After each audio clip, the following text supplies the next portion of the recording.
Hey YouTubers, I'm Jacob, and today we're going to be diving into something that every classic Ford, Lincoln, and Mercury owner or future owner should know about, and that is the Marti Report. If you've ever wanted to uncover the original history, vehicle build options, where it was built, and even how rare it is, then this is the only way to do it. All right, so I've finally received my Deluxe Marti Report in the mail. It took about a month since I ordered this, so it did take a little bit of time to receive this, and I did get the PDF last week by email. So let's go ahead and get this opened up.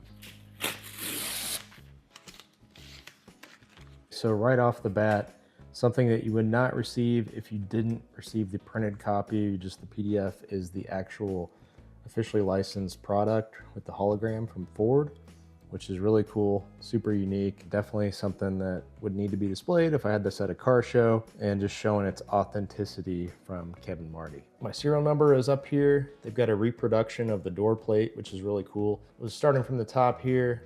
Below the serial number is the breakdown of what that dash plate or door plate actually means.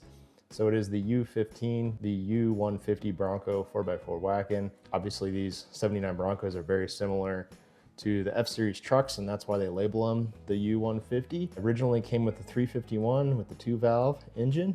It was built at the Michigan truck plant, and the serial number of this Bronco was scheduled for production at the Michigan truck plant.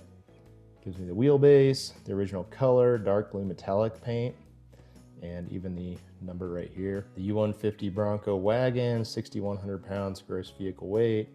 Came with the blue vinyl bench seat with a white fiberglass roof. Came with the automatic transmission, which is the C6. Conventional rear axle at a 350 ratio. Gross vehicle weight in pounds, 6,100. Model year, 1979.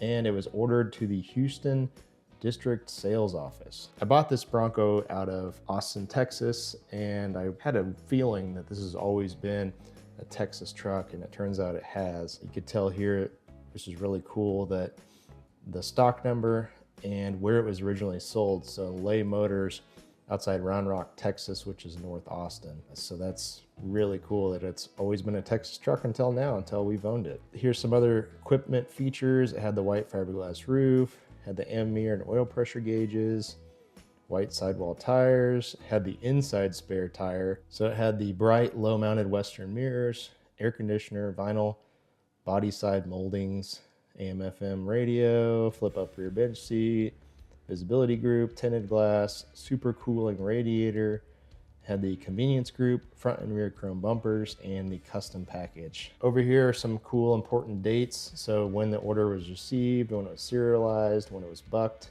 scheduled for build, and when it was actually built. The day it was released, which was the day that it was actually built, and then it was sold just a few months after that, which is pretty cool that they have the actual date of sale. So then here in the statistics, it breaks it down on the rarity of your vehicle based on the color and the options that it had. Mine is actually not that rare, just from what it looks like here. Yours may be more rare, but it's interesting to find this out just on how many of them are produced. So with that paint code, there was close to 10,000 made. With the paint and trim, it was only 1,863, so it's a little bit rare that we got that paint for having it being a custom. Engine and transmission, a lot of them had this. They either came with the 351 or the 400, same block, different stroke. They either came with the 4-speed manual or C6 automatic. The Houston District Sales Office ordered 2,225 of these. 45,000 had the white fiberglass roof. So most of them were either the white or the black. It seems like white was probably a little more popular. So with this, my Bronco in particular is pretty much not that rare, but with how many of them are surviving, it probably is kind of rare these days. So it's really interesting to see the breakdown of all these stats. Thank you for watching this video on how to purchase a Marti Deluxe Report. If you enjoyed it, smash on that like button and subscribe to the channel for more content. Thanks for watching.